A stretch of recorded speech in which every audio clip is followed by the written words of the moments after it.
আজ বানিয়েছি পার্শে মাছের ঝালের একটি রেসিপি। বন্ধুরা, সঞ্চিতা সহজ রেসিপি চ্যানেলে তোমাদের সকলকে স্বাগত জানাই। আজ আমি পার্শে মাছের ঝালের একটা রেসিপি তোমাদের সঙ্গে শেয়ার করছি। এটা ভীষণই টেস্টি একটা রেসিপি। তোমরা তো অনেক রকমভাবেই খেয়েছো, আমি যেভাবে বানালাম একবার তোমরা এভাবে ট্রাই করে দেখো, খুব ভালো লাগবে। এর জন্য দেখো, আমি মাছগুলোকে খুব ভালো করে ধুয়ে পরিষ্কার করে নিয়েছি। তারপর একটু নুন আর হলুদ মাখিয়ে নেব মাছটার সঙ্গে, আর তার সঙ্গে একটু সর্ষের তেলও মাখিয়ে রাখবো।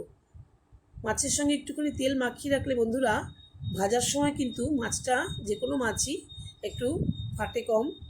আর যদিও এটা আঁশযুক্ত মাছ, আঁশ ছাড়া মাছ বেশি ফাটে, তবুও একটু তেল মাখিয়ে নিলে পরে ভালো হয়। তাই আমি একটু সর্ষের তেল মাছের গায়ে মাখিয়ে নিলাম। বন্ধুরা, তোমরা যদি আমার এই রেসিপি দেখতে শুরু করো তাহলে তোমরা একটা লাইক দিও, আর কমেন্ট করে কিন্তু জানিও তোমাদের কেমন লাগছে। আর নতুন বন্ধুরা যদি দেখা শুরু করো, তোমরা কিন্তু সাবস্ক্রাইব করে পাশে থেকো। দেখো, কড়াইতে কিন্তু আমি সর্ষের তেল গরম করতে বসিয়ে দিয়েছি। আর মাছ ভাজার জন্য কিন্তু খুব ভালো করে তেলটা গরম হতে হবে, নইলে কিন্তু কড়াইয়ের নিচে মাছটা লেগে যায়। তখন একটুখানি ওটাতে গেলে মাছটার খোসাটা আর কি একটু ছিঁড়ে ছিঁড়ে মাছটা একদম নষ্ট হয়ে যায়। এবার দেখো, মাছটা ভাজতে ভাজতে আমি কি মশলা দিচ্ছি সেটা তোমাদের দেখাচ্ছি। সাদা সর্ষে 2 চামচ, আর পোস্ত 2 চামচ, এখানে বড় একটা পেঁয়াজ নিয়েছি কুচিয়ে, টক দই নিয়েছি 1 বাটি, আর কয়েকটা কাঁচা লঙ্কা নিয়েছি। এটা দিয়ে কিন্তু আমি তৈরি করব। দেখো, আমার মাছগুলো কিন্তু, আমি যে কটা মাছ নিয়েছিলাম মাছগুলো আমি দুবারেই ভেজে নেব। একটু কড়া করেই ভাজছি মাছগুলো। এই মাছগুলো তো একটু নরম টাইপের হয়, মানে ঝোলে দিয়ে বেশিক্ষণ রাখা যায় না, খুবই টেস্টি মাছ। তারপরে এই মাছ, বাকি মাছগুলোকেও আমি কিন্তু এরকমভাবেই কড়া করে ভেজে নেব। মাছগুলো আমি মাছগুলোকে খুব সুন্দর করে ভাজতে ভাজতে আমি যেই মশলাটাকে দেখালাম সেটাকে কিন্তু মিক্সিং জারে গুঁড়ো করতে হবে। আমি এখানে পোস্ত আর সাদা সর্ষে নিয়েছি, তোমরা চাইলে কালো সর্ষেটাও নিতে পারো এর সঙ্গে। আর নিলাম কাঁচা লঙ্কা। পেঁয়াজটা আমি কুচিয়ে নিয়েছি, ওটা ভাজাই করে দেব, আমি এটা বাটবো না। ওটা পেস্ট করতে করতে এদিকে মাছগুলো কিন্তু আমার ভাজা হয়ে গেছে। মাছগুলোকে আমি কড়াই থেকে তুলে নিচ্ছি। এখান থেকে তেল একটু তুলে রাখবো, অল্প একটু তেল তুলে রেখেছি, কারণ তেল আমার এতটা লাগবে না, শুধু তো সোমবার দেওয়ার জন্য। তো ফোড়নের জন্য আমি একটা শুকনো লঙ্কা দিয়ে দিলাম তেলের মধ্যে। আর তারপরে দিয়ে দেবো 1/2 চামচ কালো জিরে। এই মাছের ঝালে কালো জিরেটা কিন্তু খুব সুন্দর গন্ধ ওঠে কালো জিরের।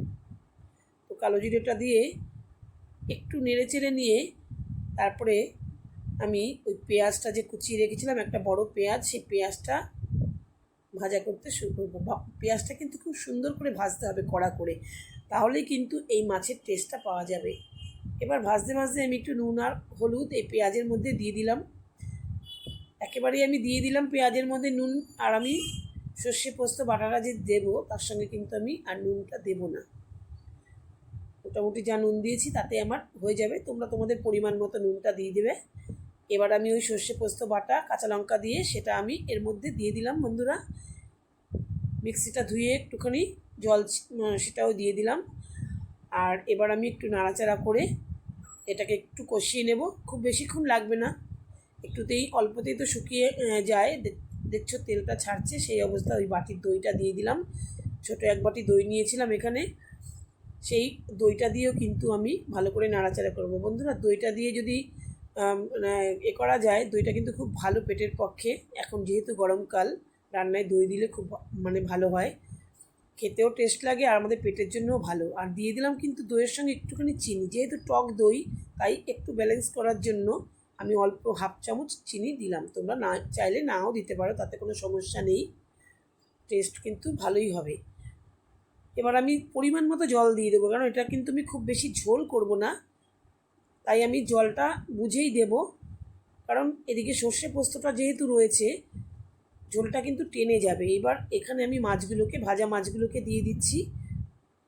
আর এটা কিন্তু খুব বেশি সময় আমি আর নাড়াচাড়া করব না, কারণ মাছটা তাহলে একটু নরম হয়ে যাবে, ঝোলের মধ্যে দিলে পরে 2 মিনিটের মধ্যেই আমি এটাকে নামিয়ে দেব।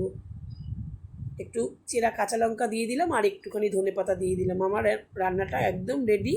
দেখা হবে তোমাদের সঙ্গে পরের ভিডিওতে। ধন্যবাদ।